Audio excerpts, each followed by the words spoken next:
इस गांव के टच में भी कोई लगता है, कोई सा गांव लगता है? हाँ, इसमें मेरा मचरा है डोड़ाई। अच्छा, डोड़ाई में कितना विकास हो गया? देखिए, डोड़ाई में अधिकांश की जो सड़कें हैं वो सारी पड़ चुकी हैं। अब एक दो सड़क का भी काम रह गया है, वो भी ज़्यादा शीघ्र हमने प्रस्ताव कार्य योजना बनाकर ब्लॉक स्तर को दे दी है।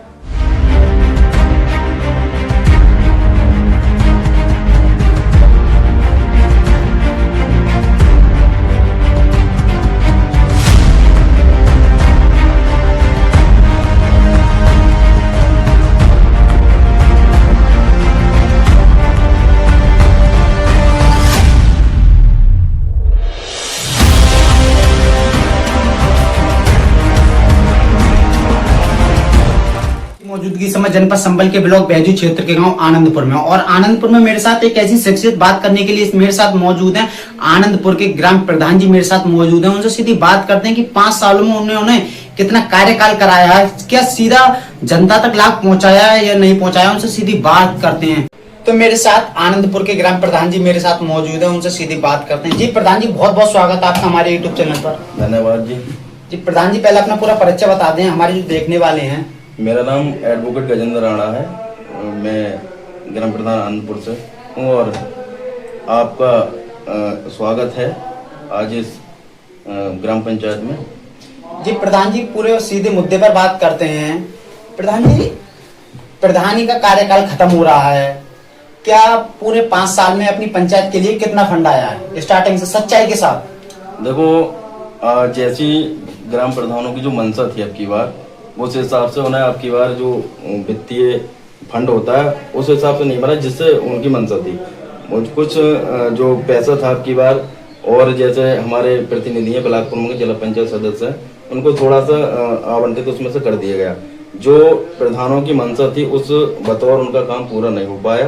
और कुछ लोग ये सोचते थे पहले कि चुनाव से पहले कि प्रधानी में बहुत पैसा है, कुछ प्रधान साथियों ने हमारे में ऐसा पैसा लगा दिया जो उस तक का आज तक भुगतान होने में भी दिक्कत हो रही है।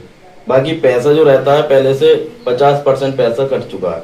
हमारे यहाँ पहले कुछ अच्छे पैसे आते थे जो कि हम नालियों का निर्माण, सीसी टाइल खड़ंजों का निर्माण और भी बहुत सारी चीजों का निर्माण हो पाता था, लेकिन अब संभवतः वो मुश्किल कर दिया गया।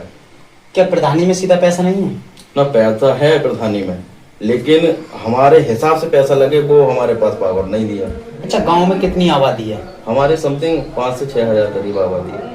अच्छा, गांव में 5-6 हजार आबादी है। आवास कितने दिलवा सके हो आप अभी तक? हमारे देखो इस बस कोई आवास नहीं है, लेकिन जो पात्रता सूची में थे उनको बिना किसी भेदभाव के, बिना किसी पक्षपात के उनका पात्रता सूची में नाम डलवा रखा है।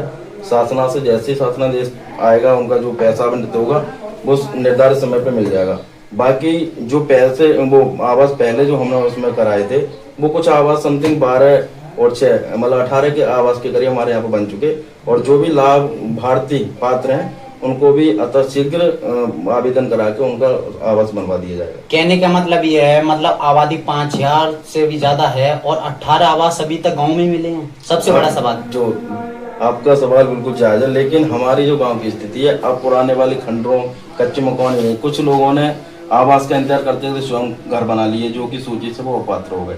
अच्छा, शौचालय अब तक कितने दिलवा सके? शौचालय प्रत्येक जो लाभार्थी है पात्र है उसे शौचालय मिला है प्रत्येक घर में? हाँ, प्रत्येक घर में। बाकी कुछ लोगों का बंटवारा हो जाता है, घर से अलग घर बना लेते हैं, उनके भी आवेदन हमने करवा रखे हैं। अच्छा प्रधान जी, सबसे बड़ा सवाल जनता का ये रहता है कि आपने जो बातें बताई हैं, मतलब 5000 से भी ज्यादा संख्या में आबादी है, 18 आवास आपने दिलवाए हैं, और क्या कहते हैं शौचालय प्रत्येक घर में। सच्चाई के साथ बात कर रहे हो आप? हाँ बिल्कुल, ऐसा हमारा जो गाँव है बहुत ही सामाजिक और जागरूक गाँव है, शिक्षा के प्रति सचेत है। वो किसी पर डिपेंड नहीं रहता, आत्मनिर्भर के प्रयास में रहता है कि जो भी काम है स्वतः करें। इस शिक्षा क्षेत्र में आपने कितना विकास किया? शिक्षा क्षेत्र में जो मैं भी मुझे बड़ा लगाव है शिक्षा से।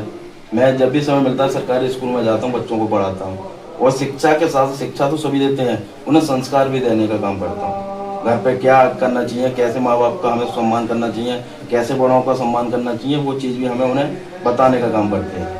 अच्छा, सड़क नाली जैसे इंटरलॉक है, सीसी है, उसमें कितना पैसा खर्च किया आपने 5 सालों में? देखिए, ये सारी चीज़ें अभिलेखों में दर्ज हैं। वैसे शुरुआत में हमारे यहाँ पे गौशाला नहीं थी, मुख्य समस्या पशुओं की थी। जो आवारा पशु थे हमारे किसानों की फसलों को बिल्कुल जर्जर और मतलब बिल्कुल खराबी कर। अच्छा, गौशाला की व्यवस्था भी है? हाँ, गौशाला तुम जानते हो जिस गांव में गौशाला बन जाए उसमें विकास में अवरोध उत्पन्न हो जाता है। तो समस्या ये थी कि उसी को केंद्रित करते हुए हमने गौशाला का निर्माण कराया था। गौशाला निर्माण के बाद जो ज़्यादा स्थिति बेकार थी, उन्होंने हमें अपने बड़े जो हमारे अधिकारी हैं उनसे अनुरोध करके 2-4 सड़कें भी हमने डलवाई थी। उसके बाद हमारे डीएम साहब आ गए थे, उनका स्कूलों के प्रति ज़्यादा जागरूकता थी। तो जो भी ऑपरेशन कायाकल्प के अंदर जो भी स्कूलों का निर्माण था, जो भी काम था, उन्हें प्राथमिकता के साथ हमने पूरा कराया। मैं कोई जातवाद नहीं मानता, मैं कोई पक्षपात नहीं करता, ना ही किसी तरह का कोई मतभेद है। और गांव के अंतिम सिरे पर भी, चाहे वो मेरा मतदाता हो या ना हो, मैं उसे भी जो भी स्थिति में पात्र है तो उसे भी उस सुविधा को पहुंचाने का काम करता हूँ। नहीं, मतलब आपकी उम्र से लग रहा है 2015 से आप प्रधान रह रहे हैं, तो इस किस स्तर से देखते हैं एक युवा होने के नाते? देखो, सबसे बड़ा सवाल ये है कि एक युवा है, एक गांव की पूरी जिम्मेदारी है, किस हिसाब से देखते हैं? देखो, आज इंसान अकेला कुछ नहीं कर सकता है ना, किसी न किसी के पीछे कोई ना कोई शक्ति जरूर होती तो है। आपके पीछे किसकी शक्ति रही? सबसे बड़ा सवाल। मेरी शक्ति कुछ हमारे गुरु हैं और कुछ मेरी ऐसी टीम मैंने क्रिएट की है जो मेरी तरह सोचती है, और उनका सहयोग मैं जानता हूँ कितना सकारात्मक सहयोग मिलता है। अब कोई काम हो तो आप जानते हो एक जना तो नहीं कर सकता उसे। अब जब वो लोग साथ होते हैं तो 10 लोग 20 जनों का काम करते हैं। तो धीरे धीरे मैंने उन्हें फैलाया और क्षेत्र में ऐसी स्थिति बनाई, ऐसी पहल हुई, उनका हर चीज मुझे सहयोग मिलता गया। उसी के साथ मेरी विचारधारा, मेरी सोच बदलती गई, और कुल मिला के यह है कि गाँव में अमन चैन बना रहे, कोई भी जात विवाद ना हो, कोई भी पक्षपात ना हो, कोई भी मतभेद ना हो, और अमन चैन शांति के साथ गाँव आगे तरक्की करे। इसी के साथ यही कहूँगा। बाकी और भी बहुत से ऐसे काम हैं। अगले चुनाव में क्या लग रहा है इस बार? 2015 से रह गए, आगे भी मौका मिलेगा? देखिए, चुनाव आते जाते रहते हैं ना, लेकिन मैं चाहता हूँ चुनाव ऐसा व्यक्ति पब्लिक बनाए जो तार्किक हो, दूरदृष्टि रखता हो, जो लाभ लालच और दलालगर्दी जो होती है वो बंद हो, है ना। दलालों के जब 2015 से पहले हमारा गांव इतनी स्थिति में था, जब मैं छोटा था, एक बार इंस्पेक्टर साहब से मिला, बड़ी गंभीर स्थिति गांव के, कह रहे थे आनंदपुर गांव से आए हो आप, मैंने कहा कि बड़ी स्थिति बेकार है आपकी, सबसे पूरा क्राइम में पूरे नंबर 1 पे आपका गांव है। तो उस नंबर 1 से 0 लाने का काम मैंने किया 10 सालों में। 2015 से पहले कौन प्रधान रह चुकी है और क्या स्थिति 2015 के बाद बदली है? 2015 से पहले हमारे गांव के ही हैं, देवकी नंदन नाम है उनका, वो प्रधान थे। 2015 से अब तक की स्थिति कैसी रही है? 2015 से ये स्थिति है कि गांव में किसी को भी किसी तरह का कोई दिक्कत नहीं है, और ना ही किसी को कोई अवरोध है ना। जहाँ तहाँ जो भी समस्याएं हैं वो जनता से जुड़ा हुआ हूँ, और मानव की व्यक्तिगत समस्याएं जो रहती हैं वो तो आजीवन रहेंगी। अच्छा, इस गांव में सामुदायिक शौचालय भी है?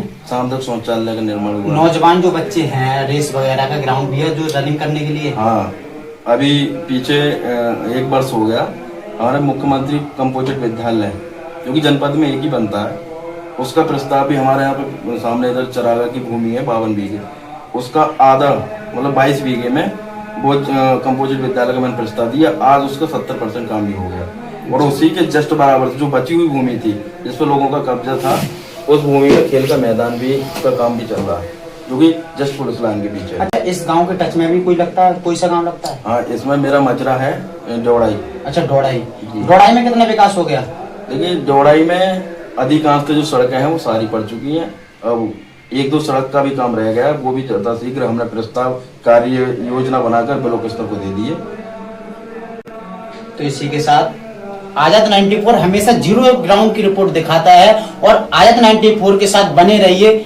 नमस्कार।